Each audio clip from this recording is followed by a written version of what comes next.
Hi, everyone. Welcome to episode 97 of the Let's Talk Yoga podcast. I hope you are doing well. And I'm really excited for today's podcast episode. Honestly, this was not on my list. This is something that you have asked for. I remember something came up on Instagram and I just casually threw out a question saying, do you want to talk about this topic? And there was such a tremendous response because so many of you have questions about this. You have had good experiences with it, not so good experiences with it. You're unsure where to go. So I decided to just do a detailed podcast episode about this topic. Okay. So what are we actually talking about today on the show? We're exploring a complete in-depth updated conversation about hands-on adjustments, not just hands-on adjustments, just adjustments in general, because a lot of the material out there in the yoga world today is from honestly a decade ago. And in 2022, a lot has changed, right? After the pandemic, and so much has been going on in the world in the past few years that it has definitely impacted how we show up as yoga teachers. So I wanted to do an in-depth conversation about adjustments, hands-on adjustments in general. At the end of this podcast, you would have understood what are the different types of adjustments available to you. Is there more than hands-on adjustments? What is the cultural context of adjustments in India? Because I think the more you know about the origins of yoga and how it's evolved and it's developed, it will give you more context. We're going to explore in detail some reflection questions to ask yourself before you decide what type of adjustments you are capable of offering someone else or receiving. There will be a deep dive into the three main types of adjustments. We'll explore what is the best approach for a yoga teacher when you are teaching asana classes. And lastly, we'll explore how to create a culture of change in 2022 in yoga classes and the best way to move forward. There are also some questions and concerns that some of you brought up on Instagram. I will see if I can address that at the end as well. Okay, so we've got a lot to get into, but a couple of quick announcements before we start today's episode. Some of you have been emailing and Instagramming me and asking about my 2022 pranayama immersion and teacher training. Just know that that is coming up within the next 3 to 4 weeks, depending on when you listen to this podcast.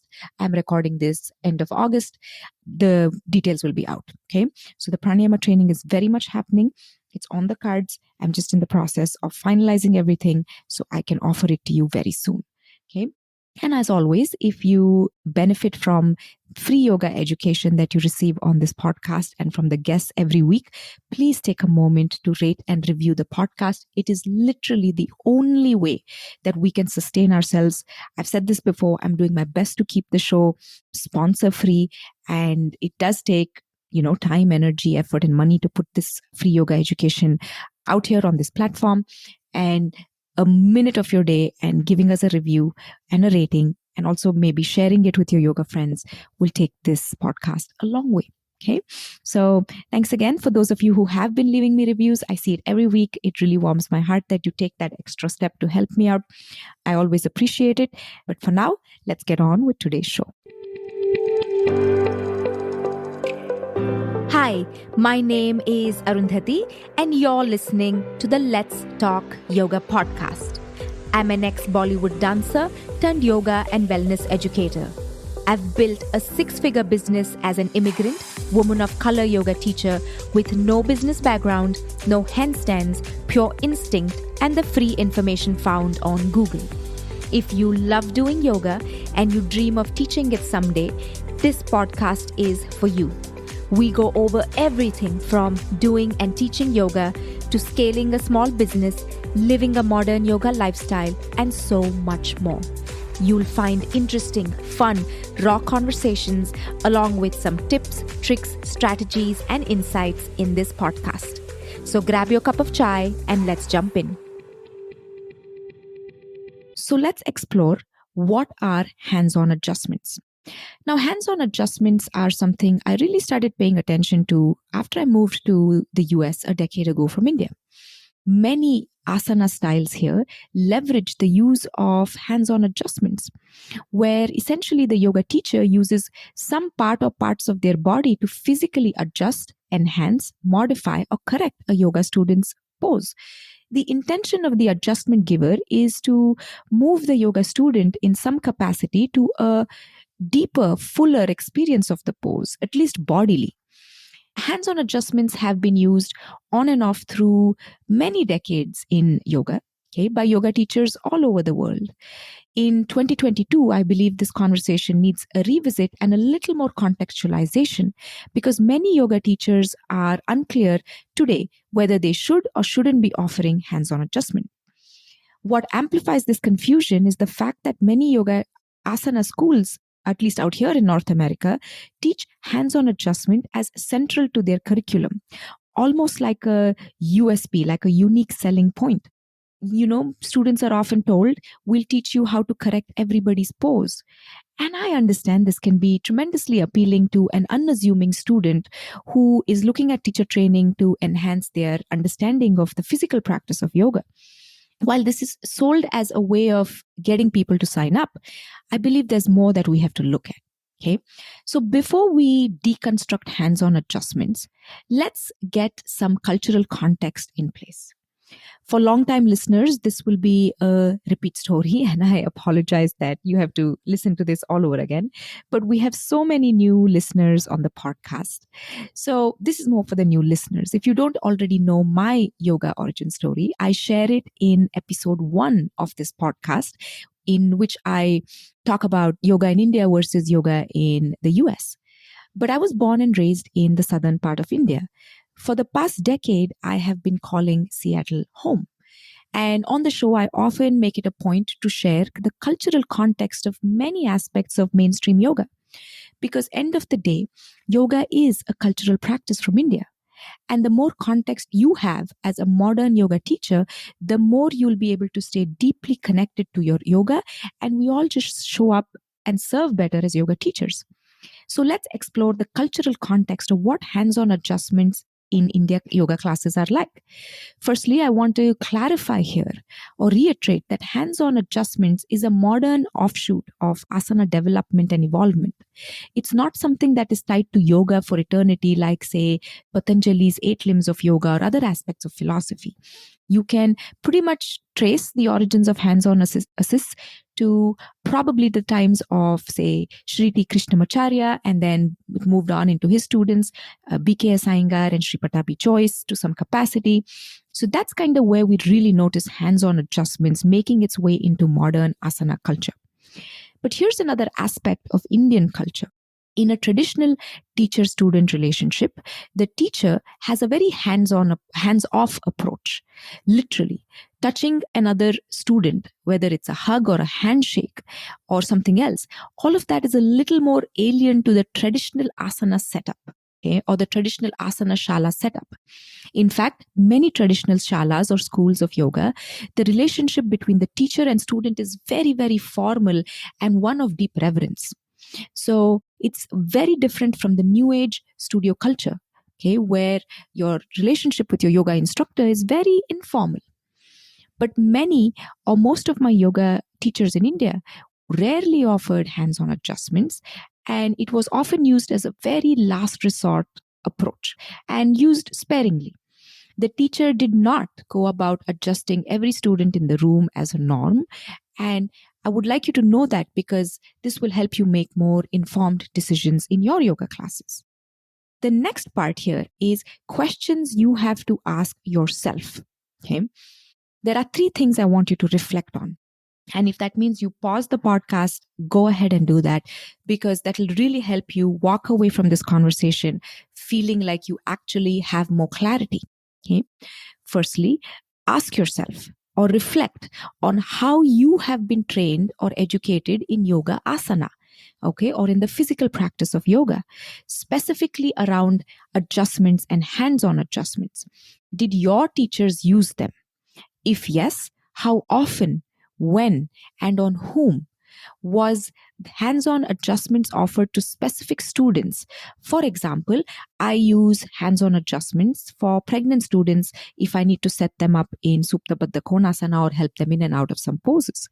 Or was it used across the board as a thing they just did in class because they were trained to adjust everybody in their teacher training, and it was their unique selling point. Like, come to our classes and I'm doing air quotes here, we'll fix your poses. Now, I'm not making a judgment as I ask you to reflect on this, but I need you to get clarity before you move further in this conversation about how you have been trained or influenced in your understanding of hands-on adjustment. Okay. The second reflection for you is, how did you feel receiving an adjustment? Do you remember anything about it? If yes, what do you remember? Was there a specific adjustment you got from a teacher that made you have an aha moment? Okay. Or was there a moment where you got an adjustment that made you feel really uncomfortable? To be honest, I've received both.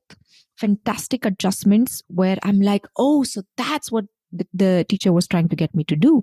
They were far and few, but they were there. But I've also very rarely and occasionally been given uncomfortable adjustments by both male and female teachers. So that's your second question to ask yourself. How did you feel receiving an adjustment, and get really specific? And lastly, on your reflection questions is, what was the intention behind the adjustment?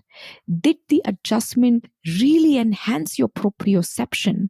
Did it add some value to your practice that previously did not exist?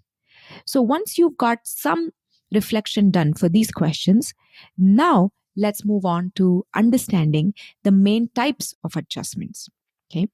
There are three main groups of adjustments, or three main categories. Firstly, verbal adjustments, non-verbal adjustments, and hands-on approach. Okay, I'm going to say that again because it is so significant that you understand this. Verbal adjustments, non-verbal adjustments, and hands-on adjustments. Verbal adjustments are the best kind of adjustments to offer someone. These are essentially using your verbal communication skills to explain and communicate exactly what you want your student to do or not to do. Using your words in a skillful manner is a tool that every yoga teacher should be aspiring to get better at. You want to get a particular point across or achieve a certain goal in class, you really have to craft the way you say something, okay? And getting really skillful and to the point in your instructions by being direct, precise, will really help you get better at verbal adjustments, okay? So you can pretty much do almost everything a non-verbal adjustment can do through verbal adjustments if you are able to really instruct in a detailed, high quality, precise, experiential way. Okay. I'm not talking about flowery language. I'm talking about really direct words that give you instant result on the student's body. The second type of adjustments are non-verbal adjustments. These are best used when paired with verbal adjustments. Okay. These involve using your own body safely to show how or what needs to be done. Okay. Sometimes this also involves showing them what not to do in order to get the point across. For example, let's take Virabhadrasana 2, Warrior 2, because I think it's a pose that we're all familiar with.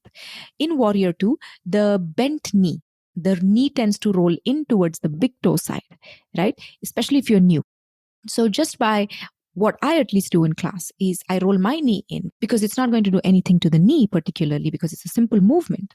But I roll the knee in and I ask them specifically to watch the knee and not let it fall in towards the big toe. And then I adjust it. I even use my hand to push the knee out a little bit.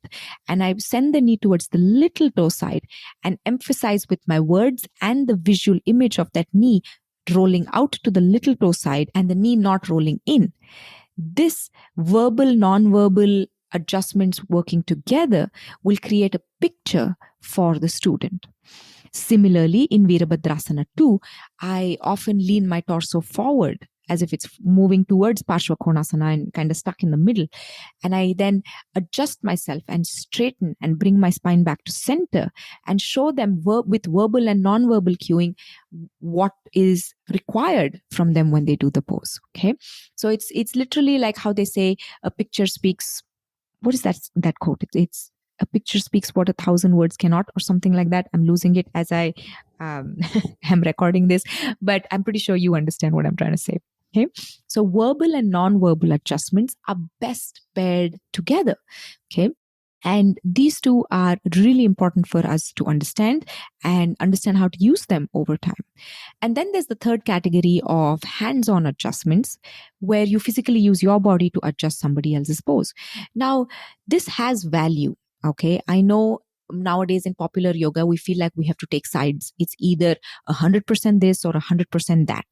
But honestly, no, you cannot be so rigid when it comes to exploring certain things. Okay. So while this has value, it needs to be explored in depth. And I'll get into a conversation about hands-on adjustments in a moment. But there are exceptions where you will need to, if you're in the same room, assist somebody.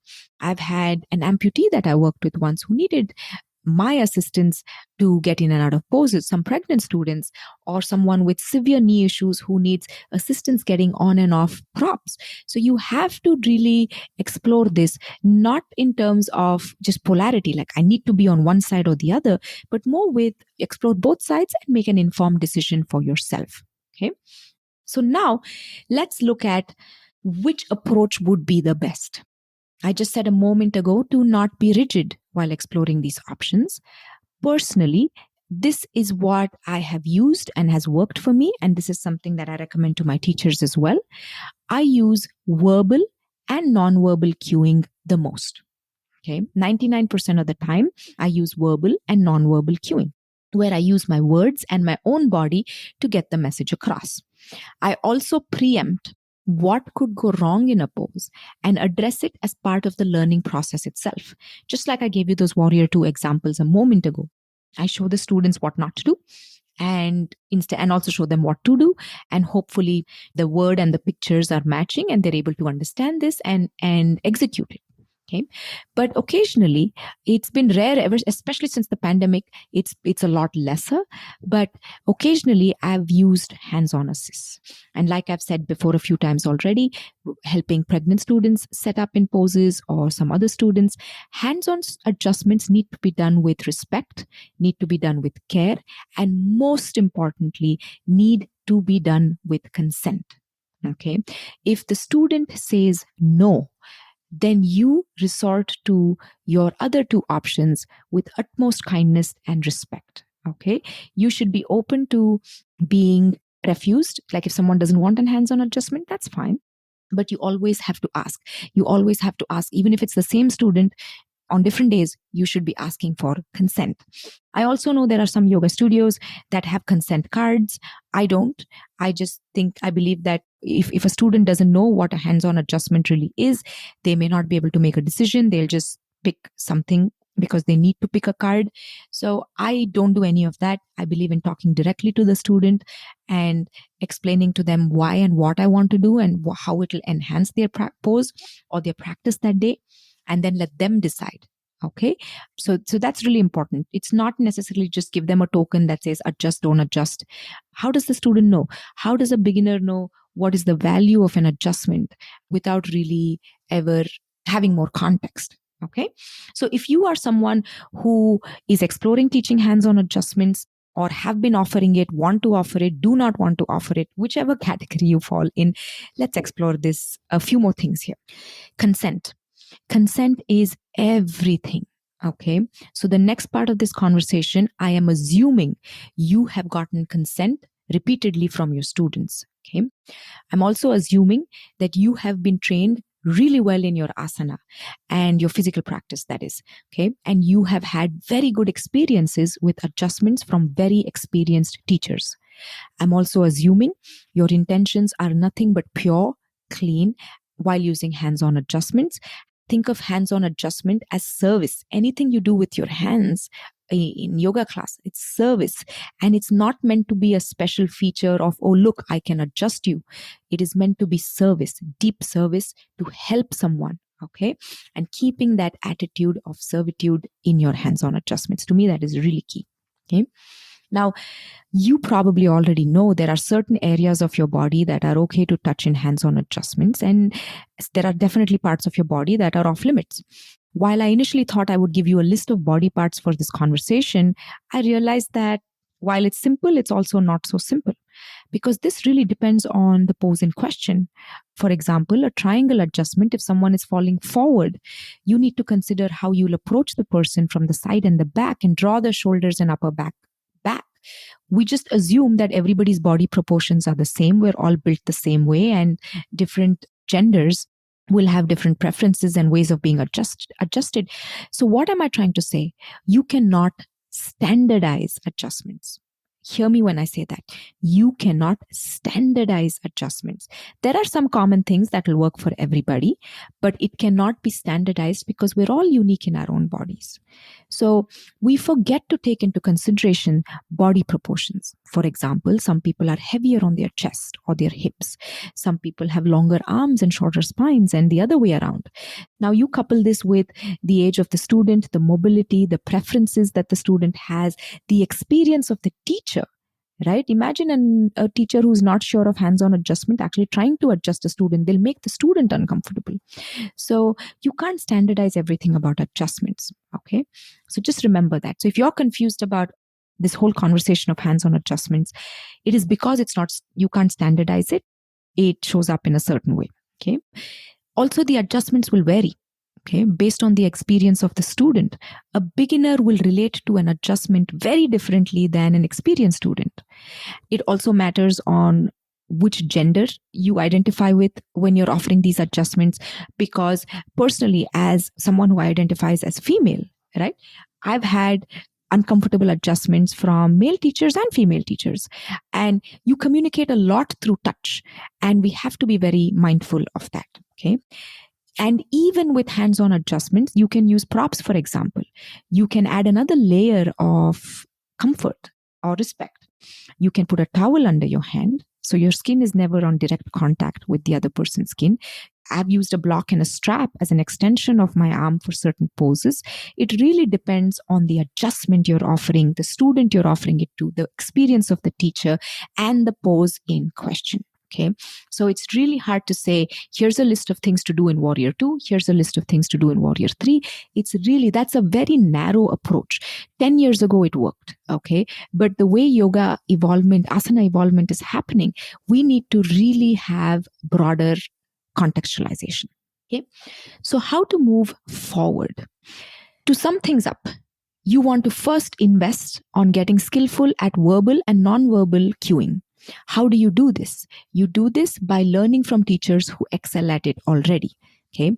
Nowadays, yoga is available virtually, so you do not have any limitations for accessing some of these teachers. And it's high time we start making this a norm in asana classes. Okay. I would recommend that you leave hands-on assists only as a last resort option or in special cases. And always, please obtain consent. Be mindful and be intentional and be pure in your intentions, and walk away if the student refuses. Don't spend too much time making a big deal out of it. Just ask, offer, and if the answer is no, just respectfully walk away and go back to verbal and non-verbal cueing. You don't need to spend money on adjustment workshops and teacher trainings that say, we'll teach you to adjust everybody in every pose. The time for that has gone. It's long gone. You don't want to waste your money on that. If you learn from a skilled teacher, you will have decent understanding of what hands-on adjustments are like, and you don't need a lot of them. Okay. They were relevant at one point, but not in today's 2022 yoga scenario. And honestly, a lot of us are teaching virtually. And it is not possible to offer hands-on adjustments to people who are virtual. So what if you spend $3,000 learning from a training that teaches you hands-on assists, but most of your students are online? Beside the point, right? So get really, really skillful and sharp and in your verbal and non-verbal cueing. That's really, really what will change the game for you. Okay. But if you are keen to also learn about hands-on adjustment, then just work with a teacher you trust. And ask these questions and learn from a teacher you trust. Don't just blindly see what's available on Google and explore. Make a more informed decision. The teacher should embody all qualities of respect, humility, knowledge, and pure intentions. There are many stories in the yoga world about teachers misusing their power and the students' trust, and it's really deeply heartbreaking. So let's put an end to that. Okay, and put the focus back on really providing high quality service to our students. And hands-on adjustment doesn't need to be the most important thing that you worry about in yoga. Okay, there are many other things that you can focus your time and attention on. I would say if you are starting, start on really getting good at verbal instructions and then work on adding non-verbal cueing to that as well.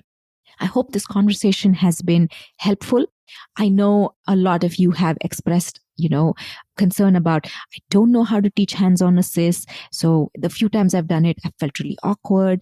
And I've always said this, don't offer something that you are not 100% sure of. Just because you got a hands-on adjustment from a teacher doesn't mean you have to offer a hands-on adjustment. Okay. So if you don't have 100% clarity about something, then hold back. Spend more time learning, understanding, reflecting before you feel the need to offer it. You should be convinced and you should have absolute clarity as to why you are offering something in a class. Okay. So that's really important. I know I'm really just saying that in passing, but it's very, very significant. And if you have worked with me before, you would have heard me say clarity over confusion. If you have even a little bit of confusion, don't teach it. Teach what you have clarity on. Okay. And your students will build more trust with you that way. And you will feel so much more grounded and confident as a yoga teacher. So I hope this conversation was helpful. Here is some reflection homework for you. I want you to list 3 main takeaways from this conversation. Okay. Just 3. Even if there's more, great. But 3 main takeaways from this conversation for you. I want you to take a screenshot of it and I want you to post it on Instagram and tag me with your reflections. That way we can continue this conversation with our virtual podcast community. I will share it with the other listeners and we can all learn from each other. And the intention is to spend more time in reflection. Okay. And noticing that other people or other yoga teachers are doing this reflection work as well. And it'll help us do so much better as yoga teachers. That's all I have for you today. Please make sure you are subscribed to my email list. Again, my pranayama course will be launching soon and all the freebies and the good stuff goes to the email list first. Okay. Just go to the link in my podcast description or head to my Instagram handle. I hope you enjoy your practice this week and I will see you next week with a brand new guest and a brand new conversation. Until then, take care. Bye-bye.